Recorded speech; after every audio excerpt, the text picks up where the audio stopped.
Hello friends, welcome back to our channel. కంటికి రెప్పలా చూసుకోవాల్సిన పినతండ్రే కూతురుపై అఘాయిత్యానికి పాల్పడ్డాడు. వరుసకు కుమార్తె అయిన బాలికపై సవతి తండ్రి కొన్ని నెలలుగా అఘాయిత్యానికి పాల్పడిన ఈ దురాగతం ఆలస్యంగా వెలుగులోకి వచ్చింది. ఈ విషయాన్ని బాలిక పక్కింటి పిన్నితో చెప్పడంతో విషయం బయటకు పొక్కింది. దీంతో దిశ పోలీస్ స్టేషన్లో బాధితురాలి తల్లి భర్తపై ఫిర్యాదు చేసింది. రంగంలోకి దిగిన దిశ డీఎస్పీ టి త్రినాథ్ కేసు నమోదు చేసి విచారణ చేపట్టారు. పోలీసులు బాధితురాలు తెలిపిన వివరాల మేరకు విజయనగరం జిల్లా డెంకాడ మండలంలోని ఓ గ్రామంలో ఓ మహిళ భర్త లేకపోవడంతో మరో వివాహం చేసుకుంది. ఆమెకు అప్పటికే 7వ తరగతి చదువుతున్న 12 ఏళ్ల కుమార్తె ఉంది. అయితే ఆ బాలికపై కన్నేసిన సవతి తండ్రి కొద్ది నెలలుగా రోజు అర్ధరాత్రి దాటిన తర్వాత లైంగిక దాడికి పాల్పడుతున్నాడు.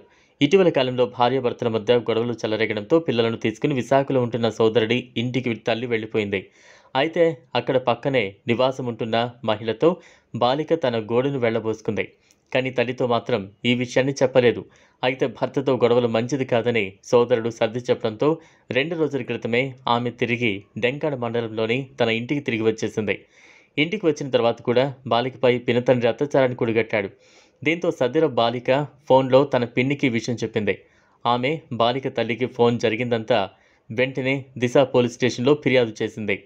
రంగంలోకి దిగిన దిశ డీఎస్పీ టి త్రినాథ్ సంఘటనా స్థలానికి చేరుకుని పరిస్థితిని సమీక్షించారు. నిందితుడిని అదుపులోకి తీసుకుని పోక్సో చట్టం కింద కేసు నమోదు చేసి దర్యాప్తు చేస్తున్నట్టు తెలిపారు. చూశారు కదా, ఈ వీడియో కనుక మీకు నచ్చినట్లయితే లైక్ చేయండి, షేర్ చేయండి, ఛానల్ను సబ్స్క్రైబ్ చేసుకోండి. Thanks for watching.